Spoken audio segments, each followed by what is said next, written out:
Hey, this is golf instructor Steve Bishop from the Gateway to Better Golf, and I just wanted to kind of go over your swing here in the face-on view. The first thing I just wanted to point out is where the camera is located is actually a little bit more off the right foot here, which gives a little kind of a odd looking position of where the golf ball is. It looks like it's out off the toe of your front foot, but in fact I believe it's more off your heel. It's just simply because the camera is back here off of your right foot instead of being centered and square face to you. The next thing I want to point out is I want you to look at how far rotated this left hand is on the golf club. Okay, this is almost to the point where your left hand is rotated to like a 3 o'clock position. Like if you were to stick your thumb up in the air like you're hitchhiking, well, you've got your left thumb rotated to about 3 o'clock. All right, and that's where you're taking a grip. That's very, very strong. And the thing you have to understand is that when you get back to impact, you're going to need to have this 3 o'clock position again because that's the grip you're taking. If I were to work with you long term, I would say you probably want to go ahead and try to weaken that grip a little bit, get the back of the left hand facing the target. But let's just talk about what you've got going on right now and just kind of show you what's happening during your golf swing. I think your base is a little wide here, which means that you have to make a pretty wide shift.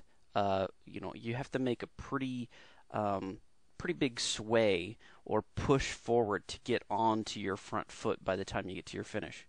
It's either that or stay a little bit more centered and twist your hips more on the forward swing, which I don't think you do. I've watched your swing here, and just to kind of go forward here to show you what I mean.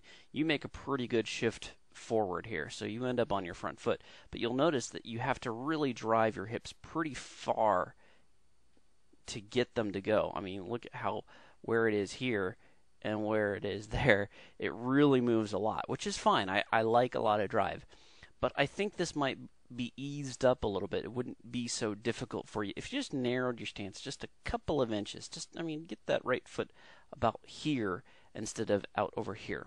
Okay.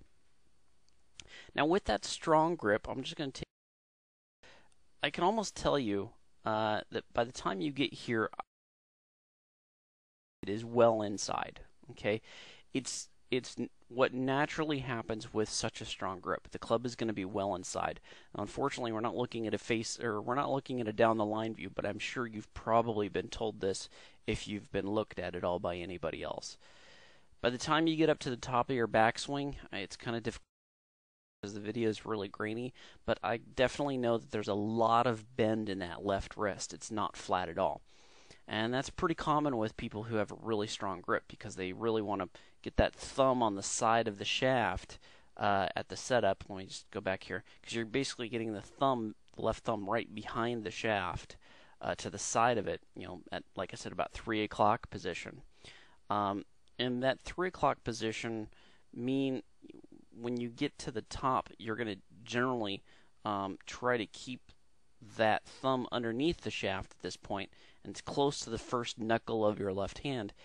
And when it's that close, it means you have to bend your left wrist. Okay, and that's fine for a lot of people, as long as you straighten that back out. But you have to understand that you already have a lot of complex things that you have to do just to get this club face back to square, because you have this really strong left hand and you have that bend in your wrist. Okay, backswing looks pretty good. I think you're pretty well loaded. Reverse tilting here. You're kind of leaning forward towards the target.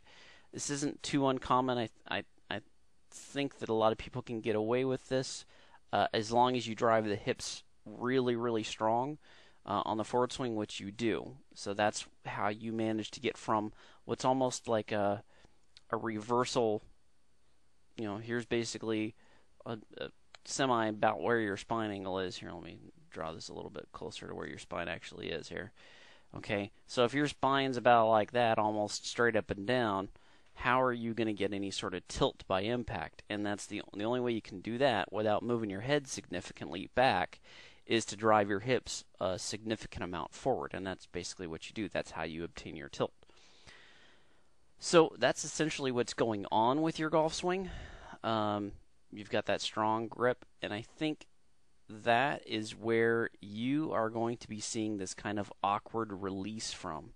Because you'll see that there's this, the shaft is out here like this, and you're basically having to flick your wrists to try to hold that club off. It's kind of a very awkward release, and that's simply because you are not allowing basically the club to reach this point here.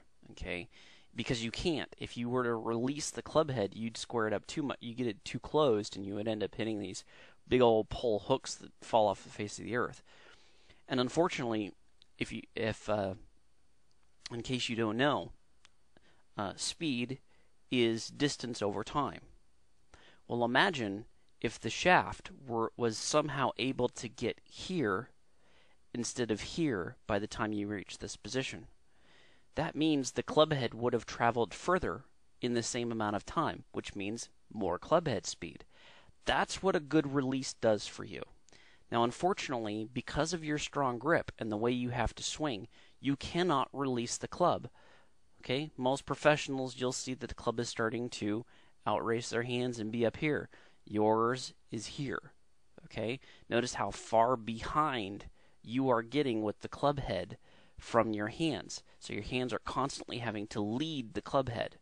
Now that's good for alignment. I mean, you can hit a straight ball. There's nothing wrong with trying to hit a straight ball from that. But the biggest problem that you're going to have is gaining a good release that really hits and makes some pop and sizzle on the ball. And this is just not a professional position. By this time, the club should be much more angular and well past your hands and moving here. So that's basically what I would work with you on. I would say we need to weaken that grip a little bit. I know it probably is a little uncomfortable. You could easily make this adjustment, but just by simply twisting the club face open at the setup. Keep your hands where they are, but open the club face up, and then from there try to square the face by impact, and you'll get a idea of how it feels to release the club.